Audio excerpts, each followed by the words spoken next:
BJP ने mega plan तैयार किया है। अपने इस प्लान के जरिए बीजेपी की बंगाल के हर विधानसभा सीट तक पहुंचने की कोशिश होगी।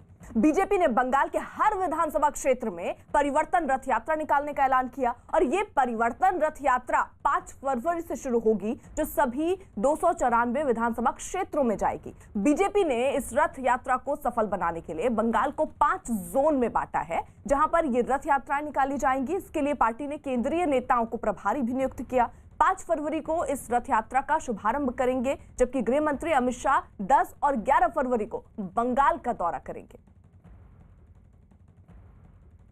हमारे साथ में बीजेपी नेता कैलाश विजयवर्गीय हैं। सर, पश्चिम बंगाल में रथ यात्रा निकाली जाएगी, किस तरीके से है, कितनी रथ यात्राएं होंगी और क्या योजना है? सर, नहीं, 5 रथ यात्राएं हमारे निकलेगी और 294 विधानसभा सभी में जाएगी।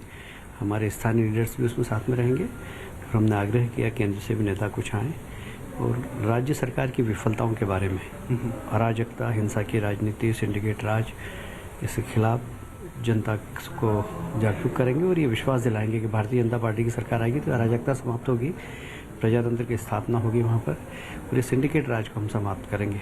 और मोदी जी के नेतृत्व में जिस प्रकार गरीबों के उन्नयन की योजनाएं चल रही, वो उनका लाभ उन तक पहुँचाएंगे। क्योंकि दुर्भाग्य से बंगाल में किसानों को किसान सम्मान निधि का पैसा नहीं मिल रहा है, आयुष्मान योजना का लाभ नहीं मिल रहा है, प्रधानमंत्री आवास योजना का लाभ ठीक तरीके से वहाँ पर नहीं पहुँच पा रहा, बीच में सिंडिकेट के लोग पैसा खा रहे हैं। तो इस भ्रष्टाचार को समाप्त करके गरीबों की योजनाएं गरीबों तक पहुँचे, ये विश्वास दिलाएंगे। और मुझे विश्वास है कि ये रथ यात्रा वहाँ पर एक क्रांति पैदा करेगी। एक सवाल और बीजेपी अध्यक्ष और गृह मंत्री भी होंगे, और कब से कब तक? 5 तारीख से हमारी पहली यात्रा निकलेगी, 5 या 6 को नड्डा जी उसका शुभारंभ करेंगे और हमारी लास्ट यात्रा निकलेगी 11-12 को। हमने आग्रह किया गृह मंत्री जी से, यदि वो समय देंगे तो वो उसको हरी झंडी बता के शुरुआत करेंगे। अरुण, जहां एक तरफ देखिए तमाम टीएमसी के नेता बीजेपी में जा रहे हैं, वहीं बीजेपी ने अपनी स्ट्रैटेजी भी अब तय कर ली है और बाकायदा विजय का एक प्लान तैयार कर लिया है, जिसके तहत देखिए ये रथ यात्रा निकल रही है। देखिए, बीजेपी का रथ यात्रा से रिश्ता पुराना है। आपको ये नहीं भूलना चाहिए कि किस तरह से राम मंदिर आंदोलन को लेकर के लाल कृष्ण आडवाणी ने रथ यात्रा निकाली थी, उसमें आज के प्रधानमंत्री नरेंद्र मोदी भी शामिल थे। तो रथ यात्रा बीजेपी के चुनावी कैंपेन का जनमत तैयार करने का, पार्टी का आधार बढ़ाने का एक पुराना नुस्खा है और पश्चिम बंगाल में भी सभी विधानसभा सीटों पर उसको आजमाया जाएगा। बीजेपी में बार बार कहता हूँ, बीजेपी जिस रणनीति और जिस बड़े पैमाने पर तैयारी के साथ चुनाव लड़ती है, भारतीय राजनीति में उसका उदाहरण बहुत कम देखने को मिलता है।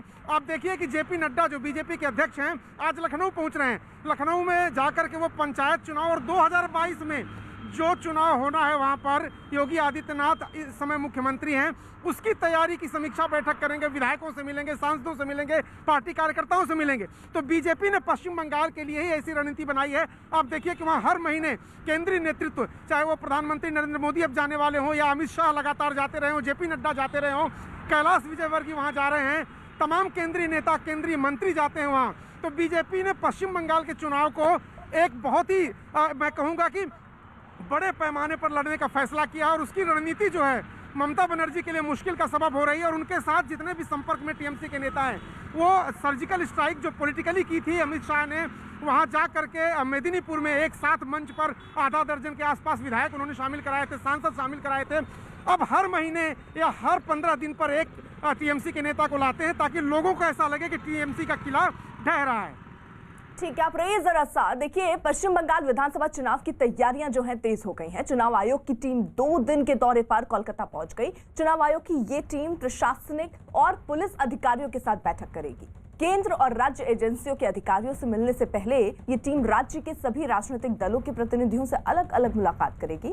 जानकारी ये भी कि आज चुनाव आयोग की टीम राज्य के मुख्य सचिव, गृह सचिव और राज्य पुलिस महानिदेशक के साथ बैठक कर पश्चिम बंगाल में कानून व्यवस्था की मौजूदा स्थिति की जानकारी लेगी। आशिका हमारे साथ इस वक्त जोड़ी हुई हैं। आशिका, यानी देखिए यहाँ चुनाव आयोग की भी तैयारियां हैं और किस तरीके से चुनाव कराने के लिए वो तैयार हैं, क्या चुनौतियां आने वाली हैं, क्या स्थिति है, उसको परखने के लिए देखिए पहुंच रहे हैं।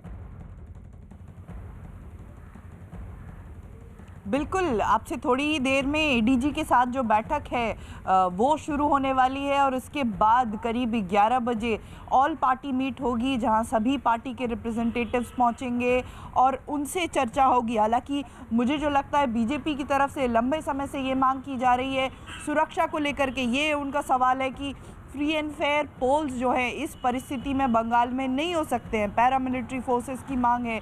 तो देखने की बात है कि क्या चर्चा होती है। हालांकि चुनाव के लिए सभी दल पूरी तरह से अपनी तैयारी कर चुके हैं। और अरुण, ये एक बड़ा सवाल है क्योंकि हम देख रहे हैं जेपी नड्डा भी वहां पहुंचते हैं तो किस तरीके की तस्वीरें वहां पैदा हो गई थी। आए दिन ऐसी तस्वीरें जहां पर टीएमसी और बीजेपी के जो कार्यकर्ता हैं वो आपस में भिड़ते हैं। पुलिस वहां क्या कर रही है, बड़ा सवाल है। और ऐसे में चुनाव आयोग के सामने ये भी चुनौती है कि स्वस्थ वातावरण में चुनाव हो पाए।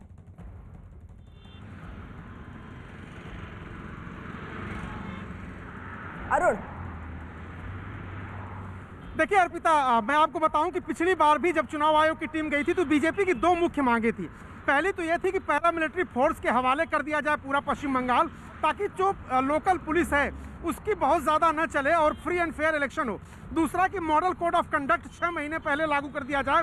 और शिशिर बाजोरिया सहित जो बीजेपी के नेता गए थे चुनाव आयोग से मिलने कोलकाता की बैठक में, उन्होंने सुदीप जैन से यही कहा था कि आप इस तरह की व्यवस्था करें कि फ्री फेयर इलेक्शन हो सके, पैरामिलिट्री फोर्स लगाएं और जो सीमांत इलाके हैं जिसमें वोटर लिस्ट में ज़बरदस्त इजाफा हुआ है, और बीजेपी का तो आरोप ये भी है कि रोहिंग्या और बांग्लादेशियों का नाम उसमें शामिल किया गया है, उसकी समीक्षा की जाए। तो निश्चित रूप से बीजेपी लगातार हमलावर है ममता सरकार पर और उसकी मांग चुनाव आयोग के सामने स्पष्ट है।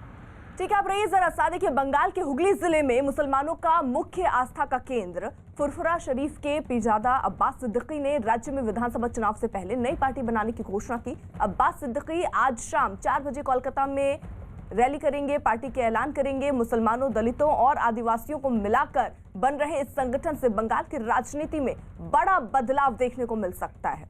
आशिका, कितना बड़ा बदलाव अगर ये लोग साथ आ जाते हैं तो? देखिए, रैली तो नहीं कोलकाता में, लेकिन प्रेस कॉन्फ्रेंस करके आज घोषणा ज़रूर करेंगे। ये जो नया मुस्लिम फ्रंट है पश्चिम बंगाल का, ये बड़ा झटका हो सकता है ममता बनर्जी के लिए। जो बातें चल रही थी, लेफ्ट और कांग्रेस से भी बातें चल रही थी, करीब 100 सीटों पर ये ताल ठोक सकते हैं।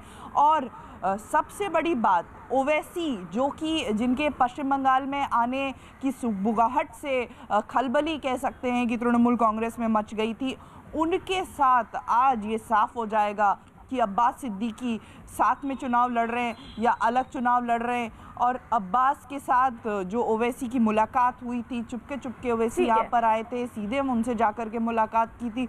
अब्बास ने ये कहा था उसके बाद कि मुझे तो ओवैसी ने कह दिया है कि जो भी निर्णय लेना है ले लो। तो ये आज एक बड़ा झटका टीएमसी के लिए हो सकता है अर्पिता। ठीक है आशिका, देखिए अब ये देखना